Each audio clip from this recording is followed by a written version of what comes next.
মানে বিফোর 40 বলস আপনি সেঞ্চুরি করতে পারতেন, মানে ওই সময়ের যে টাইমিংটা হচ্ছে, যে সময় আমি ওই সময় যে কনফিডেন্স আমার ছিল ভাই।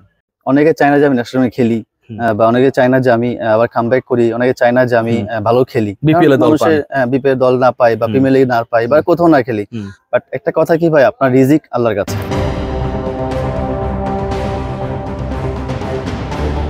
ওয়েলকাম করছি রিয়াসাদ আজিম আমার ইউটিউব চ্যানেল এন্ড ফেসবুক পেজে। With me the one and only the sweet fitter and the sweet timer of the balls, Sabbir Rahman Rumman. চেহারার মধ্যে একটা কেমন যেন ক্রেজিনেস কাজ করে না? আমাদের সময়ের এবং আপনাদের সময়ের এই মুহূর্তে যারা বিপিএল দেখছেন, আমার কাছে মনে হচ্ছে সবচেয়ে মোহনীয় ব্যাটিংটা করছেন Sabbir. Sabbir, what is the secret? Last BPL এ ছিলেন না, প্রথম 3 ম্যাচে ছিলেন না, প্রথম ম্যাচে ভালো করতে পারেন নাই, তারপর থেকে সবাই যেন খেলা দেখতেই নামে আপনার ব্যাটিংটা দেখার জন্য। Nothing special. আসলে আমি যেভাবে জীবনযাপন করি, যেভাবে চলাফেরা করি, লাইক যেভাবে প্র্যাকটিস করতাম আগে, এখনো করি, একটু প্র্যাকটিস টাইমটা বাড়াই দিয়েছি। এট দ্য সেম টাইম আমার কিছু বাইরে লেগে সুযোগ হচ্ছে খেলার জন্য, ওইটা বলতে আমার খুব একটা কনফিডেন্স বিল্ড আপ করছে আমার কাছে। এবং যেভাবে প্র্যাকটিস করছি রাজশাহীতে আমি 2-2.5 মাস, এটাকে বেস করে এটা কাজে দিচ্ছে আমার এখানে। সাব্বির, হাউ ডিফিকাল্ট ইট ওয়াজ যে আপনি লাস্ট বিপিএল এ ছিলেন না, এবারের বিপিএল এও শুরুটা আসলে আপনি 11-এর সুযোগ পাচ্ছিলেন না, সেখান থেকে 33 বলে 82, 9টা 6, 3টা 4, strike rate 250 round. How you made it possible? আলহামদুলিল্লাহ, but at the same time ভাই খুবই কষ্টদায়ক একটা বিষয়। আসলে এটা আমার হাতে নাই, কে পিক করবে বা কখন পিক করবে এটা আমার হাতে আসলেই নাই। আমার কাজ হচ্ছে পারফর্ম করা, হার্ডওয়ার্ক করা, আল্লাহ তাআলা যদি সুযোগ করে দেয় খেলবো। বাট তবে আমি খুব হতাশ ছিলাম লাস্ট ইয়ার যে কেউ একটা পিক করলো না, যে ন্যাশনাল প্লেয়ার, আমার একটা ভালো রেকর্ড বিপিএল এ, এত মানুষ চিনে, এত ভালোবাসে সবাই, but no one pick me. আসলে আমার কাছে মনে হয় বিপিএলটা খুব ফ্রেন্ডলি হয়ে গেছে। হয়তোবা যদি আমি 4-8 কারোর সাথে বসতে পারতাম বা কারোর সাথে ডিনার করতে পারতাম বা কোথাও যেতে পারতাম ঘুরতে, হয়তো পিক করতে পারতো। হয়তোবা এটা আমার দ্বারা সম্ভব হয় নাই বা করতে পারি নাই, হয়তোবা এটা আমার কাছে মনে হয়েছে ফিল অ্যাজ এ একটা ট্যালেন্টেড প্লেয়ার বিপিএল এ মিস করবে। যাই হোক, এটা হয়ে গেছে, যেটা করার কিছু নাই। মানে চায়ের আড্ডাটা কি আসলে পিকড হওয়ার জন্য খুব গুরুত্বপূর্ণ হয়ে যায় সামটাইমস? আমার কাছে তাই মনে হয়েছে লাস্ট যে আসলে কারোর সাথে যদি একটু ঘুরতে পারতাম বা কারোর সাথে ফোনে কথা বলতে পারতাম, ভাই কেমন আছেন, কি খবর, খোঁজ খবর রাখতে পারতাম, তাহলে হয়তো পিক করতে পারতাম। বাট এটা আমার হাতে ছিল না আর কি। এইবার আপনি লাকি এনাফ কিনা, কারণ সাকিব খানের দল, সাকিব খান কারোর সাথে চায়ের আড্ডা দেওয়ার মতো লোক না, অন্তত আমার কাছে মনে হয়েছে, বা সেরকম ওই ক্রিকেটীয় সার্কিমস্টেন্সের বাইরের মানুষ। এবং আমি যতটুকু শুনেছি সাকিব খানই আপনাকে চুজ করেছে, যে তার একটাই পছন্দ ছিল পুরো দলের মধ্যে, সেটা হচ্ছেন আপনি। এই জায়গা থেকে আপনার কি মনে হয় যে আসলে পুরোপুরি আল্লাহ আপনার দিকে তাকাইছে, যে এমন একজন আপনাকে পিক করেছে চায়ের আড্ডা যার সাথে দেওয়ার দরকার নেই? না, আসলে এই বিষয়টা খুব ফানি, বাট আমার কাছে মনে হচ্ছে আমার কিছুদিন আগে আমার বেবি হয়েছে, অথবা সুবহানের আকারে আল্লাহ তাআলা আমাকে একটা নিয়ামত দিয়েছেন, এবং আমি কষ্ট করেছি, আল্লাহ তাআলা দেখেছেন। এবং এট দ্য সেম টাইম নতুন টিম, হয়তো নতুন কিছু প্লেয়ারের খোঁজ ছিল, আমি হয়তোবা ওনার দেখেছি, আমার প্র্যাকটিস দেখেছি, যেটা আমি পোস্ট করছিলাম, ওরা খুবই আগ্রহ ছিল এবং তারা পিক করছে।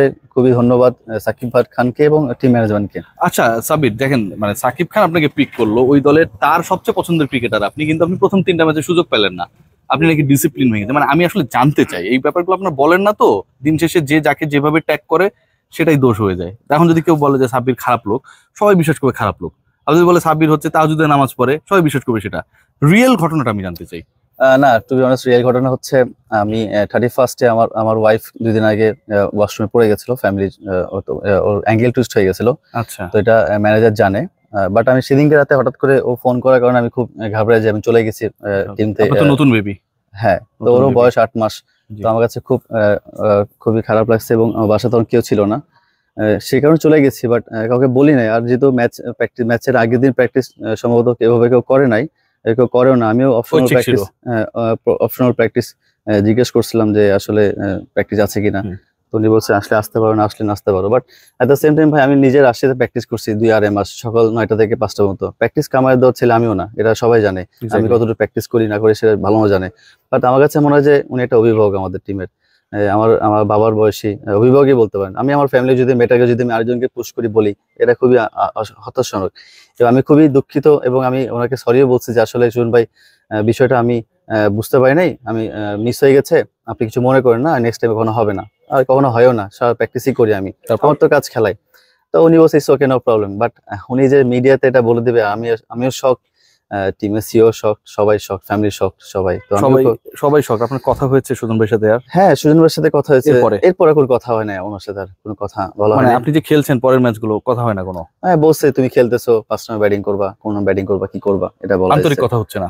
এমনি তো কোনো কথা হয় না আর কি। আর আমার কাজ হচ্ছে খেলা, পারফর্ম করতে পারলে সবই ওকে। আপনি আমাদের সহকর্মী, আপনি একটা ইন্টারভিউ দিয়েছেন জুবাইরকে ডেইলি সানে, আমার খুব মানে প্রমিসিং রিপোর্টার্সদের একজন। আপনি বলেছেন যে অনেকে আসলে চায় না যে আপনি খেলেন, এটা আসলে কতটুকু সত্য? মানে আপনি কি উদ্দেশ্যে বা কেন এই কথাটা বললেন সাব্বির? নিশ্চয়ই একটা অভিজ্ঞতার মধ্যে দিয়ে আমার কাছে আমি এক্সপিরিয়েন্স হিসেবে বলি, হয়তোবা মানুষের লাইক ডিসলাইক একটা বিষয় আছে। আপনি আমাকে পছন্দ করতে পারেন, আবার নাও করতে পারেন, এটা আপনার ব্যক্তিগত ব্যাপার। আমি যেটা মনে করি যে অনেকে চায় না যে আমি ন্যাশনাল খেলি, বা অনেকে চায় না যে আমি আবার কামব্যাক করি, অনেকে চায় না যে আমি ভালো খেলি, বিপিএল দল না পাই বা প্রিমিয়ার লিগ না পাই বা কোথাও না খেলি। বাট একটা কথা কি ভাই, আপনার রিজিক আল্লাহর কাছে। এটা আল্লাহ যদি আপনি কষ্ট করেন, আপনি যদি কাউকে মানেন, তাহলে আপনার আল্লাহ তাআলা আপনাকে এটা কোনোদিনই বাধা দিবে না। সো আমি সবসময় বিলিভ করে আল্লাহর উপরে, আমি আল্লাহর উপর ছেড়ে দিয়েছি যে তুমি যা প্ল্যান করছো, তুমি যেটা মনে করছো আমি অবশ্যই করবো। তা আমি আল্লাহর উপর ছেড়ে দিয়েছি, উনি রিজিকের মালিক। সো আমাকে রিজিক ছিল ঢাকার, তো ঢাকার রিজিক তো আল্লাহর মধ্যে হচ্ছে ভালো। এই যে বললেন যে অনেকে চায় না সাবির, মানে আপনাকে নিয়ে তো সবাই কথা বলে, আপনি ধরেন ডিসিপ্লিন ভাঙেন, এটা করেন ওটা করেন, এরা আসলে কারা? মানে এটা বলতে ভয়টা কেন? কারণ দিন শেষে তো এরা আপনার বন্ধু না, এবং এরা যখনই সুযোগ পাবে আবারও ধরেন আপনাকে খেলতে যেন না পারেন, সেটা যেই পর্যায়ে হোক সেই কাজটাই করবে, যেহেতু চায়ের আড্ডার সেই পাবলিকটা আপনি না। এরা আসলে কারা বলতে বা নামটা বলতে আসলে সমস্যাটা কোথায়? না এরা তো এমন না যে নাম বলে দিলে আপনার ভালো চাওয়া শুরু করবে। না না, আসলে নাম না, আসলে 18 কোটি মানুষের মধ্যে আপনি 50% মানুষ লাইক করবে, 50% লাইক করবে না, এটা স্বাভাবিক। 50% এর বেশি মানুষ সাব্বিরকে লাইক করে। মানুষ হচ্ছে, বিষয়টা হচ্ছে এখন আপনার সামনে একটা আপনার হেড, আপনার পিছনে টেল।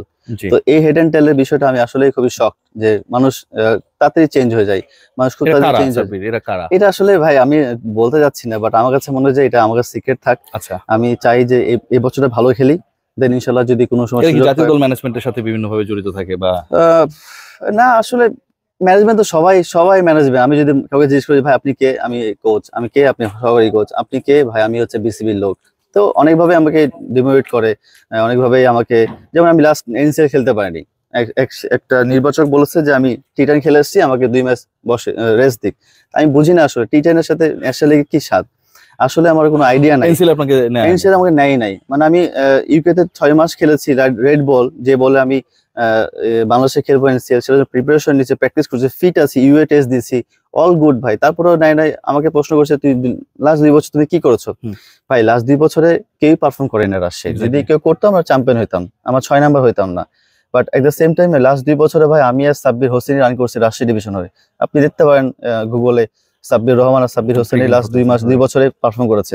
তারপরে কেন নেন আমি জানি না, হয়তো যে বললাম যে আমার এখানে একটা ফ্রেন্ড আছে, খেলতে হবে, আমার একটা ছেলে আছে, খেলতে হবে, আমার এখানে ক্যাম্পে প্লেয়ার আছে, খেলতে হবে, এইভাবে হয়তো বা সাব্বিরকে সিন্ডিকেট হয়ে গেছে ডেফিনেটলি। সো আমার কাছে মনে হয় যে এটা হওয়া উচিত না। ট্যালেন্ট কখনোই বৃথা যায় না যদি সে কষ্ট করে। তো আমি কষ্ট করছি ভাই, বিপিএল চান্স পেয়েছি, ভালো খেলছে আলহামদুলিল্লাহ। এখন পর্যন্ত দোয়া করবেন যেন আমি শেষ করতে পারবো। শেষ পর্যায়ে সাব্বির 33 বলে 82, 9টা ছক্কা, শুরুতেই বলছিলাম 3টা 4 ছক্কা মারতে আপনি পছন্দ করেন। আমাদের প্রিয় তামিম ইকবাল বলেছেন যে বাউন্ডারি গুলো ছোট, কিন্তু সাব্বিরের আসলে ছক্কা গুলো হচ্ছে গ্যালারি আছে ওদিকে চলে যায়। সাব্বির আর কয়টা বল পেলে আসলে আপনি সেঞ্চুরিটা করে ফেলতে পারতেন? ওই সময় তো খেলতেছিলেন, মানে এই ব্যাপারটা আমার খুব জানতে ইচ্ছা করে। ওই সময় যে পরিস্থিতি ছিল আমার কাছে মনে হয় 3টা বল পেলে 3টাই মারতে পারতাম। এটা হয়তো বা 35 বলের মধ্যে সেঞ্চুরি হয়ে যেত, এটা আমার কনফিডেন্স ছিল যে আমি 3টা বল যদি পাইতাম হয়তো বলারও ভালো বল করতে পারতো। বাট 7-8টা বল পেলে হয়তো আমি 3টা, মানে বিফোর 40 বলস আপনি সেঞ্চুরি করতে পারতেন। মানে ওই সময়ের যে টাইমিংটা হচ্ছে, যে সময় আমি ওই সময় যে কনফিডেন্স ছিল ভাই, মনে হচ্ছে না যে মিস করে ফেলেছেন? মানে আরেকটু আগে নামলে অন্যরকম হতে পারতো। বাট আমার কাছে মনে হচ্ছে আমার এটা সেকেন্ড ম্যাচ, আমি নিজেকে একটু সময় দিয়েছি, 12টা বল খেলেছি, নিজেকে সময় দিয়েছি। আমার কাছে ক্রিজে মনে হচ্ছে this is my last match, আমাকে এটা যদি ভালো না করতে পারি হয়তো বা আমাকে নেক্সট ম্যাচে নাও দেখতে পারি। বাট আমার কাছে মনে হচ্ছে যে আমি চিন্তা করছি ভাই, এটা আমি যদি এখান থেকে না বেরোতে পারি তাহলে আমার আর ক্যারিয়ার হওয়ার দরকার নেই, ক্রিকেট প্লেয়ার হওয়ার দরকার। আমি যে কনফিডেন্স নিয়ে এসেছিলাম লঙ্কার টি10 থেকে, 3টা ম্যাচ খেলিনি, তারপরে এসে যে কামব্যাক করেছে, এটা পরে আল্লাহর gift. Thank you so much Sabbir Rahman. আপনার জন্য তো অনেক শুভকামনা, একই সাথে আপনার নতুন যে শিশু 8 মাস বয়স তার জন্য, এবং আপনার ফ্যামিলির জন্য, আপনার ওয়াইফের জন্য, যারা আসলে আপনাকে সাপোর্ট করেছে এই খারাপ সময়টাতে। অনেক ভালো থাকবেন, আপনার জন্য অনেক শুভকামনা। আপনি কিন্তু বাংলাদেশের মানুষ প্রচন্ড ভালোবাসে। থ্যাংক ইউ, প্রতিদান দিতে হবে। থ্যাংক ইউ, ভালো থাকবেন। Thank you.